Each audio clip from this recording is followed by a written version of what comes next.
పక్కా ప్రణాళికలను పకడ్బందీగా తయారు చేసుకొని వాటిని అమలు చేసుకుంటూ ముందుకు వెళితే విజయాలు సాధించడం పెద్ద విషయం కాదు. ఆ విధమైన ప్రణాళికల కోసమే తెలంగాణ రాష్ట్ర ప్రభుత్వం తెలంగాణ రైజింగ్ 2047 విజన్ డాక్యుమెంట్ను పూర్తి చేసుకుంటున్నాం. 2047కి దేశానికి స్వతంత్రం వచ్చి 100 సంవత్సరాలు పూర్తి చేసుకోబోతున్నాం. 100 సంవత్సరాల స్వతంత్ర భారతదేశంలో ఈ దేశమే కాదు తెలంగాణ రాష్ట్రం ఏ విధంగా ప్రపంచంతో పోటీ పడి అభివృద్ధి జరిగిందో ఒక నమూనాగా తెలంగాణను తీర్చిదిద్దాలని భవిష్యత్ తరాలకు ఒక విజన్ డాక్యుమెంట్ ఇవ్వాలని ఈనాడు తెలంగాణ రాష్ట్ర ప్రభుత్వము ప్రయత్నం చేస్తున్నది. ఈ రాష్ట్ర ప్రభుత్వం చేస్తున్న ప్రయత్నం తెలంగాణ రైజింగ్ 2047 విజన్ డాక్యుమెంట్ని డిసెంబర్ 9, 2025 నాడు తెలంగాణ జాతికి అంకితం చేయడం జరుగుతుంది అని చెప్పి నేను ఈ సందర్భంగా మిత్రులందరికీ సవినయంగా తెలియజేస్తున్నాను.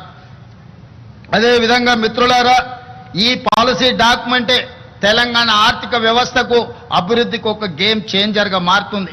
అందుకే ఈనాడు మేధావులు తెలంగాణ అభివృద్ధిలో భాగస్వాములు కావాలనుకున్న వాళ్ళు ఈ ప్రభుత్వానికి సూచనలు సలహాలు ఇవ్వండి, మీ అనుభవాన్ని తెలంగాణ కోసం వినియోగించండి. ఈ తెలంగాణ రాష్ట్రం చేసే ప్రణాళిక తెలంగాణ రైజింగ్ 2047 విజన్ డాక్యుమెంట్ ఈ దేశానికి ఆదర్శంగా నిలబడాలి. ఈరోజు నీతి ఆయోగ్ కావచ్చు, ప్రధానమంత్రి సమావేశాలలో తెలంగాణ రాష్ట్ర ప్రభుత్వం తరఫున నేను మా ఉప ముఖ్యమంత్రి గారు ఈ అంశాలను ప్రస్తావించినప్పుడు కేంద్ర ప్రభుత్వం కూడా ఆసక్తిగా వినడం జరిగింది. మా ప్రణాళికలకు సహకరించడానికి కూడా మాట ఇవ్వడం జరిగింది. అందుకే ఈరోజు మనం రచించుకోబోయే తెలంగాణ రైజింగ్ 2047 రాబోయే 100 సంవత్సరాలకు అభివృద్ధి నమూనాగా పక్కా ప్రణాళికతో ముందుకు వస్తున్నాం. ఈ ప్రణాళిక తెలంగాణ ముఖ చిత్రాన్ని మార్చబోతుంది. ఈ ప్రణాళికనే తెలంగాణ నిరుద్యోగ యువతకు ఉజ్వల భవిష్యత్తును అందించబోతుంది అని చెప్పి నేను ఈ సందర్భంగా తెలియజేస్తున్నాను మిత్రులారా. అదేవిధంగా ఇందులో భాగంగానే భారత్ ఫ్యూచర్ సిటీ ఈరోజు 400 సంవత్సరాల ముందు కులీ కుతుబ్ షాహీలు, నిజాం సర్కార్లు, అదేవిధంగా బ్రిటిషర్సు, అదేవిధంగా ఉమ్మడి రాష్ట్రంలో ఆనాటి ముఖ్యమంత్రులు ఈరోజు హైదరాబాద్ను, సికింద్రాబాద్ను, సైబరాబాద్ను నిర్మించడం జరిగింది. ఈరోజు మన అవసరాలు పెరిగిపోయినాయి. ఈరోజు ఉన్న వ్యవస్థ, ఈ ఉన్న మొత్తం మనకున్న సిస్టమ్ అంతా కూడా సరిపోవడం లేదు. అందుకే ఈరోజు తెలంగాణ రాష్ట్ర ప్రభుత్వం పూర్తి స్థాయిలో ఆలోచన చేసి ఒక గొప్ప నగరాన్ని నిర్మించాలి, అది భారత్కే ఒక ఫ్యూచర్ సిటీగా, ఒక భవిష్యత్తు నగరంగా ఉండాలని ఆలోచన చేసి శంషాబాద్ ఎయిర్పోర్ట్కు కూతవేటు దూరంలో ఈనాడు భారత్ ఫ్యూచర్ సిటీని ప్రణాళికలు చేస్తున్నాం. దాదాపుగా 30,000 ఎకరాలలో ప్రపంచంలోనే ఒక అభివృద్ధి చెందిన నగరంగా ఈరోజు కొత్త నగరాన్ని నిర్మించుకోబోతున్నాం. దీనికి కూడా తొందరలోనే పనులు ప్రారంభిస్తాం. వాటన్నిటి కూడా ప్రణాళికలు సిద్ధమైనవి. కొంతమంది అక్కడి ప్రాంత రైతులను, ఆ ప్రాంత ప్రజలను రెచ్చగొట్టాలన్న ఆలోచన చేస్తారు. వాళ్ళు చేయనిది ఇతరులు ఎవరు చేసినా వాళ్ళ యొక్క అక్కసు, అసూయ వాళ్ళ మాటల్లో కనిపిస్తుంది. ఇలాంటి వాటిని తిప్పికొట్టాలి. ఒక గొప్ప నగరాన్ని నిర్మించుకునే అవకాశం ఈ తెలంగాణ రాష్ట్ర ప్రజలకు దక్కింది. అందుకే భారత్ ఫ్యూచర్ సిటీ నిర్మాణంలో ఆ ప్రాంత రైతులు కానీ, ఆ ప్రాంత ప్రజాప్రతినిధులు అందరూ కలిసి రావాలి. వాళ్ళందరికీ అవగాహన కల్పించే కార్యక్రమాన్ని కూడా రాష్ట్ర ప్రభుత్వం తీసుకుంటుంది. రేపు భవిష్యత్తు నగరం ప్రపంచానికే వేదిక కాబోతుంది. పెట్టుబడులకు కానీ, సాంకేతిక నైపుణ్యాన్ని కానీ, అభివృద్ధి ప్రణాళికలకు అదొక వేదిక కాబోతుంది.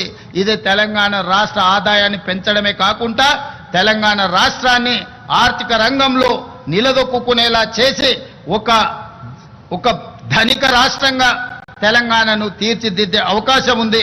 దానికి కూడా మీరందరి సహకారం ఉండాలి, ప్రజలకు అవగాహన కల్పించాలి అని చెప్పి మన వాళ్ళందరినీ, ప్రజాప్రతినిధులను, ప్రజా సంఘాలను కూడా నేను రిక్వెస్ట్ చేస్తున్నాను.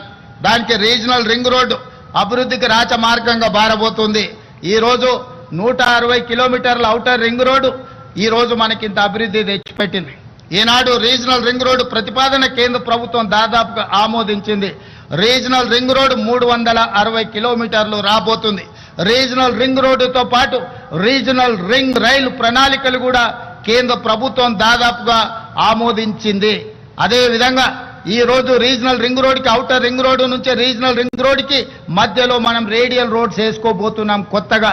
ఈ రోజు హైదరాబాద్ కానీ, బెంగళూరు రోడ్డు కానీ, లేకపోతే ముంబై రోడ్డు కానీ ఆల్రెడీ గ్రామాలు పట్టణాలు అభివృద్ధి చెందినాయి. రోడ్డు వైడనింగ్ లో వాటిని కూలగొట్టాలంటే చాలా కష్టమైన పని అయింది, పేదలకు నష్టం జరుగుతుంది.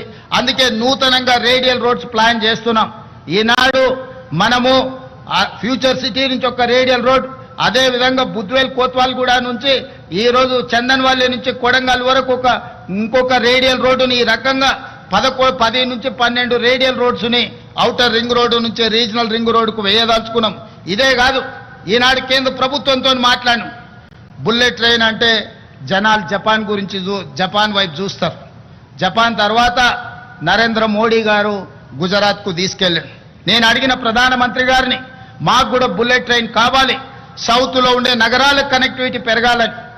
మొన్న జరిగిన ప్రభుత్వ సమీక్షలో కేంద్ర ప్రభుత్వం నుంచి ప్రతినిధులు వచ్చిండ్రు. ఈనాడు ఫ్యూచర్ సిటీ నుంచి అమరావతి నుంచి చెన్నైకి బుల్లెట్ ట్రైన్, అదే విధంగా ఫ్యూచర్ సిటీ నుంచి బెంగళూరుకు బుల్లెట్ ట్రైన్, బెంగళూరు నుంచి చెన్నైకి బుల్లెట్ ట్రైన్ ప్రతిపాదనలు ఈరోజు మన ముందు ఉన్నాయి. భవిష్యత్తులో ఎక్స్ప్రెస్ గ్రీన్ ఫీల్డ్ హైవేలే కాదు, వాటితో పాటు బుల్లెట్ ట్రైన్ కూడా ఈరోజు మనకు రాబోతుంది. ఇవన్నీ కూడా గ్రోత్ ఇంజన్లుగా మారబోతున్నాయి. అందుకే మనకు ఈరోజు తెలంగాణ అభివృద్ధి ప్రణాళిక ఒక గొప్పగా మనం ప్రయత్నం చేస్తున్నాం. వీటన్నిటిలో మీ అందరి సహకారం ఉండాలి. జపాన్, సింగపూర్ లాంటి దేశాలు అభివృద్ధి చెందినాయని మాట్లాడుతున్నాం. అభివృద్ధి చెందడానికి ప్రధానమైన కారణం నాయకుల యొక్క సంకల్పం, ప్రభుత్వాల యొక్క ప్రణాళిక. అందుకే ఈనాడు జపాన్ కావచ్చు, సింగపూర్ కావచ్చు, లేకపోతే ఇతర అభివృద్ధి చెందిన దేశాలు ఏవైనా సరే మన ప్రాంతం వెనుకబడి ఉండకూడదు. మనకు మేధస్సు ఉంది, మనకు పరిస్థితులు ఉన్నాయి, మనకు ప్రణాళికలు ఉన్నాయి. వీటిని అమలు చేసే సంకల్పం ఒకటే ఇంతకాలం లేదు తెలంగాణ రాష్ట్రంలో. ఇప్పుడు ఆ సంకల్పంతో తెలంగాణ